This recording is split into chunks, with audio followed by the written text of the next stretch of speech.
আপোনালোক সকলোৱে জানে যে আমি কৃষক মুক্তি সংগ্ৰাম সমিতিয়ে স্মাৰ্ট মিটাৰৰ বিৰুদ্ধে ধাৰাবাহিকভাৱে প্ৰতিবাদ সাব্যস্ত কৰি আহিছিলোঁ আৰু স্মাৰ্ট মিটাৰৰ বিৰুদ্ধে যি ধৰণেৰে 100 টকাৰ বিল ৰাতিটোৰ ভিতৰতে 1000 টকা 200 টকাৰ বিল ৰাতিটোৰ ভিতৰতে 2000 টকা পৰ্যন্ত বৃদ্ধি কৰা হৈছিল আৰু স্মাৰ্ট মিটাৰ সংস্থাপনৰ ক্ষেত্ৰত যি ধৰণে চৰকাৰী নীতি নিয়ম সকলো জলাঞ্জলি দিয়া হৈছিল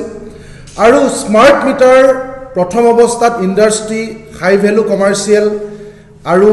কমাৰ্চিয়েলৰ ক্ষেত্ৰত সংস্থাপন কৰিবৰ কাৰণে আহিছিল কিন্তু তাৰ বিপৰীতে ঘৰুৱা গ্ৰাহকসকলক যি ধৰণেৰে এপিডিচিএলে টাৰ্গেট কৰি লৈছিল তাৰ বিৰুদ্ধে আমি প্ৰতিবাদ সাব্যস্ত কৰিছিলোঁ আৰু সেই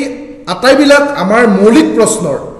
এপিডিচিএল শক্তি বিভাগৰ অসম চৰকাৰে কোনো ধৰণৰ উত্তৰ দিব পৰা নাছিল যাৰ কাৰণে গ্ৰাহকসকলে অতিষ্ঠ হৈ আমাৰ কাৰ্যসূচীৰ মাজতে তেওঁলোকে অবৈধভাৱে সংস্থাপন কৰা স্মাৰ্ট মিটাৰসমূহ উপসংমণ্ডল কাৰ্যালয়বিলাকত এপিডিচিএলৰ জমা দিবৰ কাৰণে বাধ্য হৈছিল সেই সময়তে আমি দেখিলোঁ যে এই আন্দোলনটো চলি থকা অৱস্থাতে অসমৰ মাননীয় মুখ্যমন্ত্ৰী ডাঙৰীয়াই তেওঁ কৈছিল যে আমি স্মাৰ্ট মিটাৰ অৰ্থাৎ বিদ্যুতৰ বিল কম কৰিম হ্ৰাস কৰিম তেওঁ এই শেষৰ দিনকেইটাত মুখত আখৈ ফুটা দি ফুটি আছে যে আমি বিদ্যুতৰ মাচুল হ্ৰাস কৰিম আৰু সমান্তৰালভাৱে আমি সকলোৱে জানো যে এটা বিত্তীয় বৰ্ষত আমাৰ বিদ্যুতৰ মাচুল বৃদ্ধি বা হ্ৰাসৰ ক্ষেত্ৰত অসম বিদ্যুৎ নিয়ামক আয়োগ AERC Assam electricity regulatory commission তেওঁলোকে বছৰটোৰ কাৰণে চিৰাচৰিতভাৱে নিয়মীয়াভাৱে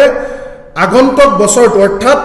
2025 চনৰ 1 এপ্ৰিলৰ পৰা 2026 চনৰ 31 মাৰ্চলৈকে বিদ্যুতৰ মাচুল হ্ৰাস হ'ব নে কি ধৰণেৰে হ'ব কোনটো পৰ্যায়ৰ ঘৰুৱা গ্ৰাহকৰ ক্ষেত্ৰত কিমান হ'ব জীৱন ধাৰাৰ ক্ষেত্ৰত কিমান হ'ব বা ইণ্ডাষ্ট্ৰি কমাৰ্চিয়েলৰ ক্ষেত্ৰত কিমান হ'ব ইউনিট চাৰ্জ টেৰিফ সেই গোটেই কথাটো নিৰ্ধাৰণ কৰে তাৰ কাৰণে তেওঁলোকে পাব্লিক নটিচ দিয়ে তাৰ ওপৰত মানুহৰ শুনানি হয় ৰাইজৰ বা সংস্থাসমূহৰ মতামত লয় তাৰ পাছত তেওঁলোকে নিৰ্ধাৰণ কৰে আৰু এই 2025 বৰ্ষটো আমি দেখিলোঁ যে অসম বিদ্যুৎ নিয়ামক আয়োগে এখন নটিফিকেশ্যন দিলে আৰু নটিফিকেশ্যনৰ ওপৰত ভিত্তি কৰি ৰাইজ আৰু বিদ্যুতৰ লগত জড়িত যিবিলাক সংস্থা ৰাইজক প্ৰতিনিধিত্ব কৰা গ্ৰাহক সংস্থাসমূহে তাত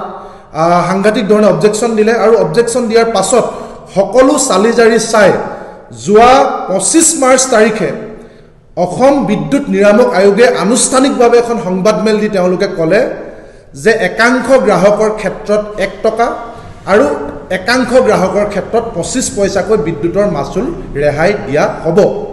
আমি দুটা কথা দেখিলোঁ একে সময়তে নিয়ম মাফিকভাৱে অসম বিদ্যুৎ নিয়ামক আয়োগেও ৰাইজক ক'লে যে আমি প্ৰেছ মিট দি ক'লে যে আমি বিদ্যুতৰ বিল নিয়মীয়া গ্ৰাহক বা ডমেষ্টিকৰ ক্ষেত্ৰত 1 টকা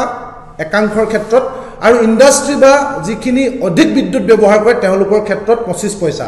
আমি 1 টকা আৰু 25 পইচা বিদ্যুতৰ মাচুল হ্ৰাস কৰিম আৰু একে সময়তে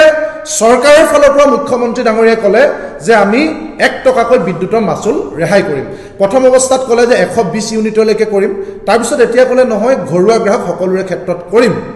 এতিয়া আমাৰ প্ৰশ্ন হ'ল যে অসম বিদ্যুৎ নিয়ামক আয়োগৰ 1 টকা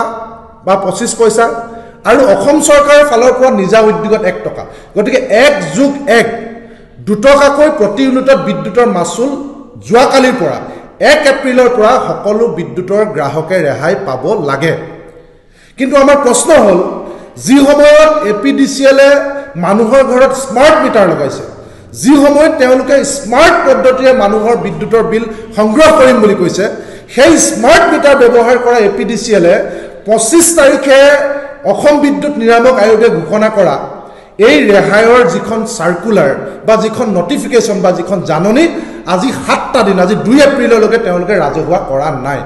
আমি সকলো মাধ্যমতে চাইছোঁ তেওঁলোকৰ ৱেবছাইটত গৈ চাইছোঁ তেওঁলোকৰ গৈ ফেচবুক পেজত গৈ চাইছোঁ তেওঁলোকৰ ইউটিউব পেজত গৈ চাইছোঁ কতোৱে কিন্তু এতিয়ালৈকে এপিডিচিএলে এই যে ৰেহাই কৰা হ'ল বুলি দুই ধৰণেৰে এহাতেদি অসম চৰকাৰৰ ফালৰ পৰা এহাতেদি অসম বিদ্যুৎ নিয়ামক আয়োগৰ ফালৰ পৰা দুই ফালৰ পৰা যে ৰেহাই দিয়া হৈছে বুলি সাংঘাতিক ধৰণে প্ৰচাৰ কৰি আছে তাৰ বিপৰীতে কিন্তু কি ধৰণেৰে ৰেহাই কৰা হৈছে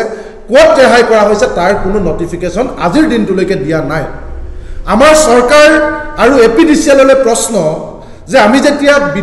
গ্ৰাহক হিচাপে যিকোনো এখন ব্যৱসায়িক প্ৰতিষ্ঠান বা যিকোনো এখন দোকানৰ পৰা বস্তু কিনো তাত এখন প্ৰাইচ লিষ্ট থাকে যে কোনটো সামগ্ৰীৰ দাম কিমান হ'ব কিন্তু এই জীৱনধাৰা বা ডমেষ্টিক বা কমাৰ্চিয়েল বা ইণ্ডাষ্ট্ৰি এই আটাইবিলাকৰ ক্ষেত্ৰত প্ৰতিটো ইউনিট চাৰ্জ কিমানকৈ হ'ব এই বিষয়ে কিন্তু কিয় এপিডিচিএলে এতিয়ালৈকে কোনো ধৰণৰ জাননী জাৰি কৰা নাই আমাৰ দ্বিতীয় প্ৰশ্ন হৈছে যে যেহেতু 30 লাখ স্মাৰ্ট মিটাৰ অসমৰ গ্ৰাহকৰ ঘৰত সংস্থাপন কৰা হৈছে গতিকে 30 লাখ গ্ৰাহকে এতিয়া প্ৰিপেইডত পইচা দিব লগা হৈছে অৰ্থাৎ 30 লাখ গ্ৰাহকে এতিয়া এপিডিচিএলক আগতীয়াকৈ পইচা দিব লগা হৈছে বিদ্যুতৰ কাৰণে আপোনালোক সকলোৱে জানে যদি পইচা শেষ হৈ যায় তেতিয়াহ'লে ৰাতি 12 বজাতো কাৰেণ্ট কাটি দিয়ে তেনেস্থলত আমাৰ পৰা আগতীয়াকৈ টকা চুচি লৈ এতিয়া ক'ত কেনেকৈ কাটিছে সেই বিষয়ে গ্ৰাহকক জানিবলৈ নিদিয়ে আমাৰ পৰা আগতীয়াকৈ আগধন তেওঁলোকে লৈ লৈছে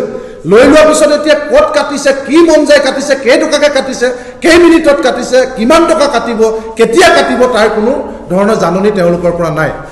স্মাৰ্ট মিটাৰৰ আটাইতকৈ ডাঙৰ সমস্যাটো হৈছে এইটো আমি বাৰম্বাৰ অসমৰ গ্ৰাহকসকলক কৈ আহিছিলোঁ যে স্মাৰ্ট মিটাৰ কেৱল আৰু কেৱল লুণ্ঠনৰ আহিলা স্মাৰ্ট মিটাৰ জৰিয়তে যেতিয়াই মন যায় যিমান মন যায় তেওঁলোকে গ্ৰাহকৰ পৰা বিদ্যুৎ মাচুল আদায় কৰিব পাৰিব তাৰ একমাত্ৰ জ্বলন্ত প্ৰথমটো মানুহক লুণ্ঠন চলোৱাৰ আহিলা হৈছে যে মানুহক ভালৰি লগাই কৈ দিয়া হৈছে যে তোমালোকক চৰকাৰৰ ফালৰ পৰা 1 টকা আৰু নিৰাময় আয়োগৰ ফালৰ পৰা 1 টকা অৰ্থাৎ 2 টকাকৈ প্ৰতি ইউনিটত মাচুল ৰেহাই দিয়া হৈছে কিন্তু গ্ৰাহকক জানিবলৈ দিয়া হোৱা নাই